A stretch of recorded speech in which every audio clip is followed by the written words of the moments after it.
Classic polo menswear brand இப்போ சென்னை வர போறாங்க. ரீட்டைல் பிரான்ச்சைசி பிசினஸ்ல இன்வெஸ்ட் பண்ண இன்ட்ரெஸ்டடா இருக்கிறவங்க கால் பண்ணுங்க 9363393633. திராவிட முன்னேற்ற கழகம் காங்கிரஸ் பேர் இயக்கம் தேசிய முற்போக்கு திராவிட கழகம் மறுமலர்ச்சி திராவிட முன்னேற்ற கழகம் இந்திய கம்யூனிஸ்ட் கட்சி மார்க்சிஸ்ட் கம்யூனிஸ்ட் கட்சி இந்திய யூனியன் முஸ்லீம் லீக் மனிதநேய மக்கள் கட்சி மனிதநேய ஜனநாயக கட்சி எஸ்டிபிஐ உள்ளிட்ட மதசார்பற்ற முற்போக்கு கூட்டணியை சார்ந்த அனைத்து கட்சி முன்னணி தலைவர்களே, திரளாக கூடியிருக்கிற என் ஊரின் ஊரான விடுதலை அனைவருக்கும் என்னுடைய அன்பு கலந்த வணக்கத்தை தெரிவித்துக் கொள்கிறேன். இன்னும் 10 நிமிடங்களே உள்ளன. புதுமான நிகழ்வுகளில் பங்கேற்ற காரணத்தினால் உரிய நேரத்திற்கு இங்கு வந்து சேர இயலவில்லை. அதற்காக பொறுத்தருள வேண்டுகிறேன். வன்னி அரசு அவர்கள் விடுதலை சிறுத்தைகள் கட்சியின் முன்னணி தோழர்கள் ஒருவர், மூத்த தோழர்கள் ஒருவர், துணை பொதுச் செயலாளர். இந்த இயக்கத்தை தொடங்கிய காலத்திலிருந்து என்னோடு தொடர்ந்து பயணித்து வரக்கூடியவர். தலைமைக்கும் கட்சிக்கும் விசுவாசமாக இருந்து பணியாற்றி வரக்கூடியவர். அரசியல் நிலைப்பாடுகளில் உறுதியாக இருப்பவர். இயக்கத்தின் கொள்கைகளை, கோட்பாடுகளை மக்களிடத்தில் கொண்டு போய் சேர்ப்பதில் மிக தீவிரமாக முனைப்பாக பணியாற்றி வருகிறவர். ஆகவே ஒரு நாடறிந்த வேட்பாளரைத்தான் திண்டிவனம் தொகுதிக்கு நாம் அறிமுகப்படுத்தி இருக்கிறோம், நிறுத்தி இருக்கிறோம். திண்டிவனம் தொகுதி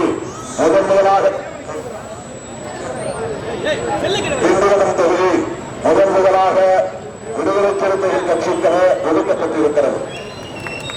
இதை நான் பெருமையாக கருதுகிறேன், மகிழ்ச்சியாக கருதுகிறேன். இந்த தொகுதியை நமக்கு வழங்கிய மாண்புமிகு முதலமைச்சரின் தளபதி ஸ்டாலின் அவர்களுக்கு நேரத்தில் நான் நன்றி சொல்ல கடமைப்பட்டிருக்கிறேன்.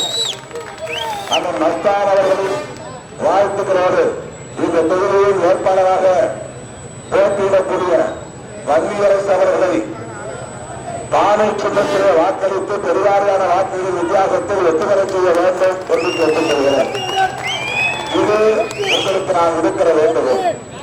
அதே நேரத்தில் நாம் யாரை எதிர்த்து களத்திலே இருக்கிறோம், அந்த புரிதல் நமக்கு தேவை. நம்ம எதிர்த்து இருக்கிற அதிமுக, பாஜக, அந்த கூட்டணி கட்சிகள், அவர்களின் உண்மையான நோக்கம் என்ன? அவர்கள் ஏன் இங்கே கூட்டணி அமைத்து நிற்கிறார்கள்? நாம் அங்கம் வகிக்கக்கூடிய மதசார்பற்ற முற்போக்கு கூட்டணியின் நோக்கம் என்ன? மிக இலகுவாக அனைவரும் புரிந்து கொள்ளக்கூடிய ஒரு செய்தி. அவர்கள் மதவெறி அரசியலை, வெறுப்பு அரசியலை நாடெங்கிலும் பரப்பி வருகிறவர்கள். நம்முடைய கூட்டணி அரசமைப்பு சட்டம் முன்மொழியக்கூடிய உயிர்மூச்சு கோட்பாடுகளாக விளங்குகிற மதச்சார்பின்மை, சகோதரத்துவம் போன்றவற்றை உயர்த்தி பிடிக்கிற கூட்டணி. இதுதான் ரெண்டுக்குள்ள வேறுபாடு. அதிமுகவுக்கு தேர்தல் ஆதாயம்தான் பெரிதாக இருக்கிறது. பாஜக வளர்வதை பற்றி அவர்களுக்கு கவலை இல்லை. அந்த பாஜக பிற மாநிலங்களில் எப்படி இயங்கி வருகிறது என்பதை அதிமுக உணர்ந்ததாக தெரியவில்லை.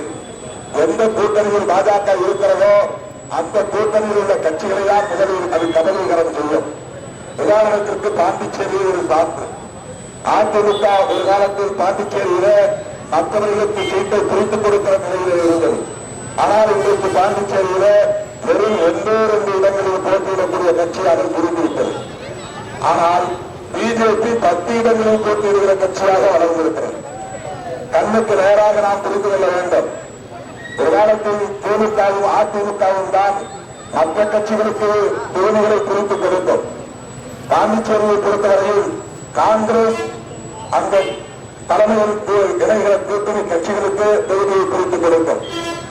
ஆனால் இன்றைக்கு என்ன நிலை? என்ஆர் காங்கிரசும் அதிமுகவும் பாஜகவை தோளில் தூக்கி சுமக்கின்றன. அவர்கள் இந்த கடந்த தேர்தலில் நியமன உறுப்பினர்கள் உட்பட 9 சட்டமன்ற உறுப்பினர்களை பாண்டிச்சேரியில் கொண்டிருக்கிறார்கள். அந்த நிலை அங்கே உருவாகி இருக்கிறது. தமிழ்நாட்டில் இன்னும் அவர்களால் அப்படி ஒரு நிலையை எட்ட முடியவில்லை. ஆனால் அவர்களும் 4-5 உறுப்பினர்களோடு கடந்த முறை சட்டமன்றத்திலே இருந்தார்கள். அதற்கு காரணம் அதிமுக தான். இப்போது 27 தொகுதிகளில் அவர்கள் போட்டியிடுகிறார்கள். அது மட்டுமில்லாமல் கூட்டணியில் இடம்பெற்றுள்ள தமாக போன்ற கட்சிகளையும் புல்லுரிமை கட்சி போன்ற கட்சிகளை எல்லாம் தாமரை சின்னத்திலேயே போட்டியிட வைக்கிறார்கள். கிட்டத்தட்ட 35 தொகுதிகளுக்கு மேலாக தாமரை சின்னத்தினை தமிழ்நாட்டில் போட்டியிடக்கூடிய அளவுக்கு பாஜகவுக்கு இடம் கொடுத்தது யார்? சிவப்பு கம்பளம் குறித்து வரவேற்பு கொடுத்தது யார்? ஜெயலலிதா அம்மையார் இருந்தால் இதை செய்திருப்பாரா? ஒரு நாடாளுமன்ற தேர்தலில் ஜெயலலிதா அம்மையார் சொன்னார், மோடியா லேடியா மோடி பார்க்கலாமா என்று கேட்டார். அது மட்டுமில்லாமல் என் வாழ்க்கையில் நான் மிகப்பெரிய தவறை இழைத்துவிட்டேன், பாஜகவோடு கூட்டணி வைத்துவிட்டேன், இனி எந்த காலத்திலும் பாஜகவோடு அதிமுக கூட்டணி வைத்துக் கொள்ளாது என்று சொன்னவர் ஜெயலலிதா அம்மையார். ஆனால் ஜெயலலிதா அம்மையாரின் பெயரை சொல்லிக் கொண்டு அரசியலில் இருக்கிற அதிமுக தலைவர் எடப்பாடி பழனிசாமி அவர்கள் பாஜகவை தோழி தூக்கி சுமக்கிறார்.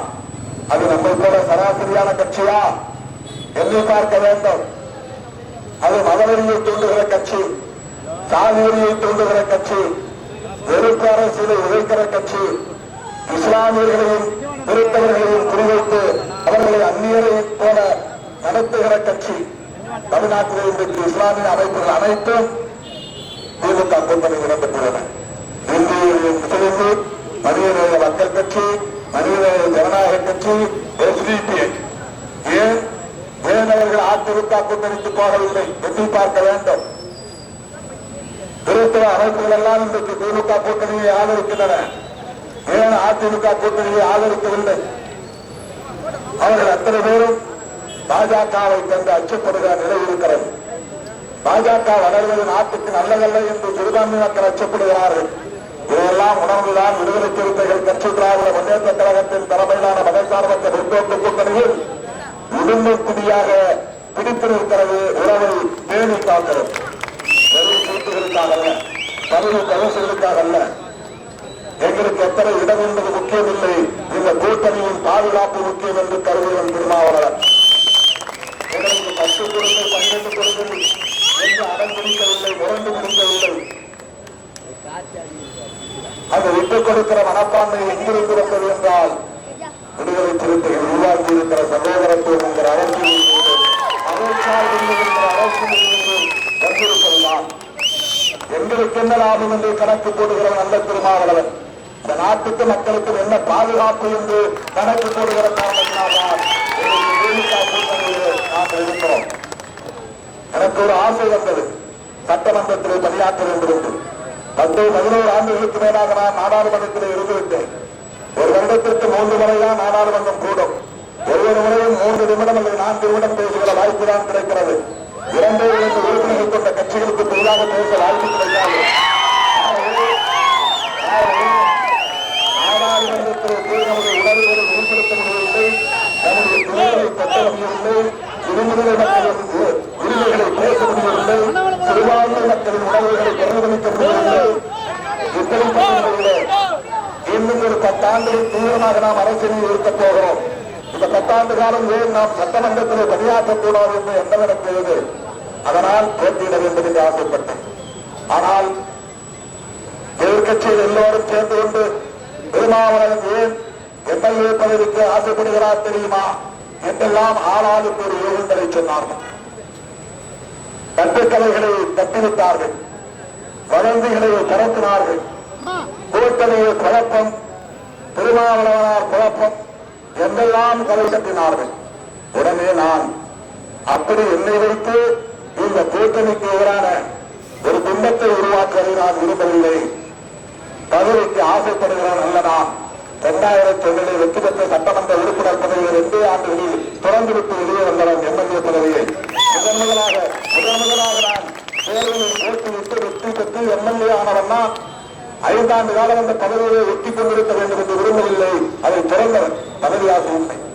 2006 போட்டியிடுவதற்கான தொகுதியை உடனிருப்பவர்களுக்காக விட்டுக் கொடுத்துவிட்டு போட்டியிடாமல் விலகி நின்றவன் நான். ஆகவே 2016 கூட MP பதவி இல்லாத நிலையில் தான் நான் காட்டுமன்னார் கோயிலில் போட்டியிட்டேன். வெற்றியும் பெற்று ஆனால் மாற்றி அறிவித்துவிட்டார்கள். 87 வியர்களில் நான் தோற்றுவிட்டேன் என்று நான் கவலைப்படவில்லை.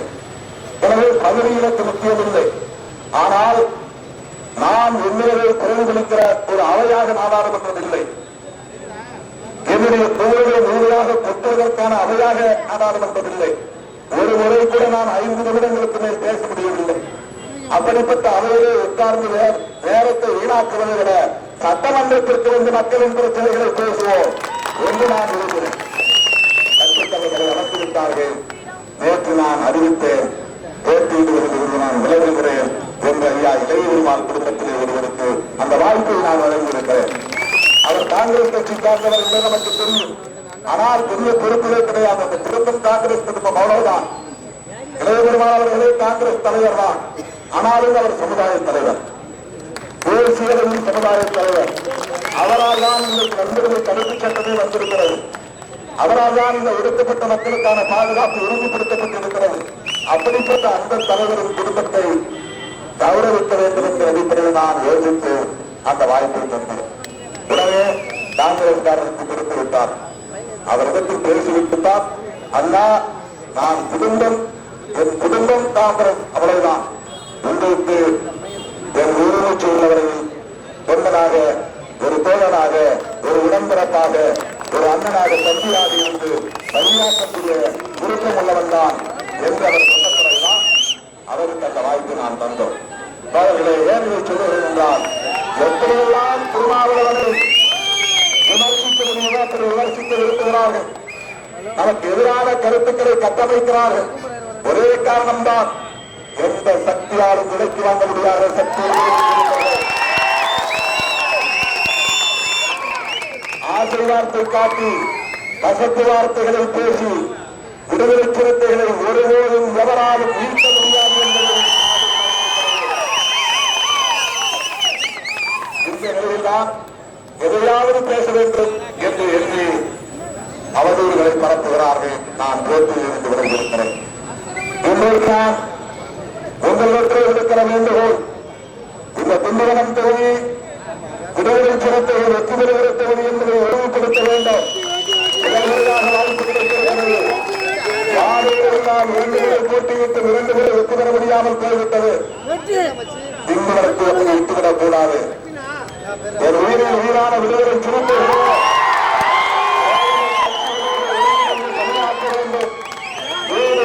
சென்று மக்களை சந்தித்து வாக்குகளை சேகரிக்க வேண்டும். பானையில் அள்ளி கொட்டுங்கள், அள்ளி கொட்டுங்கள் என்று கேட்க வேண்டும். அதற்கு அப்படித்தான் இயற்கையாக அமைந்திருக்கிறது. பானை எல்லாவற்றையும் உள்வாங்கிக் கொள்ளுகிற தன்மை கொண்டது. அது உள்வாங்கிக் கொள்ளுகிற பொருளை பாதுகாக்கக்கூடிய தன்மை கொண்டது. அன்னப்பானையாகவும், தானிய பானையாகவும், தண்ணீர் பானையாகவும், மோர் பானையாகவும் பல வகையில் இந்த பானை மக்களுக்கு பயன்படக்கூடிய பானை. அதைவிட முக்கியமாக பானையை கையாளுவது என்பது ஒரு கலைதான். அது உடைந்து விடாமல் பல ஆண்டுகளுக்கு பயன்படுத்தக்கூடிய வகையில அதை கையாளுகிற திறன் ஒருவருக்கு அளிப்பதற்குரிய வாய்ப்பை தருகிற சின்னம்தான் பானை. அப்படிப்பட்ட அந்த சின்னத்தில் உங்களை நம்பி திண்டிவனத்திற்கு வந்திருக்கிறார். உள்ளூர் தந்தைகளுக்கு தங்களுக்கு கிடைக்கவில்லை என்ற வருத்தம் இருக்கலாம். ஆனால் முதல் பந்தியை முடித்துக் கொண்டுதான் 2வது பந்தி கட்சியிலே முன்னணித்தவர்கள் நீண்ட காலமாக என்னோடு பயணிக்கிற தோழர்கள், பல ஆண்டுகளாக என்னோடு களத்தில் இருக்கிற தோழர்களை எல்லாம் நான் ஒரு முறைக்கு 2 முறை கொடுத்து அதை ஒரு முறையாக சட்டமன்றத்திற்கு அனுப்பிவிட்டுத்தான் இங்கே கேட்ட திருவருக்கோ அல்லது சேரனுக்கோ அல்லது மலைச்சாமிக்கோ அல்லது வேறு தம்பி நடக்கான நாகராஜ் அவர்களுக்கோ அவருக்கு மாவட்ட செயலாளரை தந்து பிறகு வாங்கிவிட்டேன். பெருந்தன்மையோடு அதை திருப்பி கொடுத்தான். அப்படி நான் எடுக்கிற முடிவுகளுக்கெல்லாம் எனக்கு உறுதியான ஒத்துழைப்பு தருகிற என் உயிரின் உயிரான விடுதலை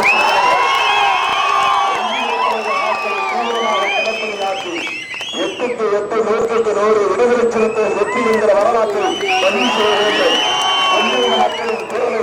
திண்டிவன மக்களின் குரலை சட்டமன்றத்தில் ரம்மிய அரசு ஒழிக்க வேண்டும். அவர் வெற்றி பெற்றுவிட்டால் திண்டிவனத்தில் வீடு எடுத்து உங்களோடு தங்கியிருப்பார். அவர் இங்கேயே தங்கியிருந்து உங்கள் வீட்டு பிள்ளையாக பணியாற்றுவார் என்பதையும் சொல்லி இந்த ஏற்பாட்டு செய்த உங்கள் அனைவருக்கும் வரவேற்பு அனைவருக்கும்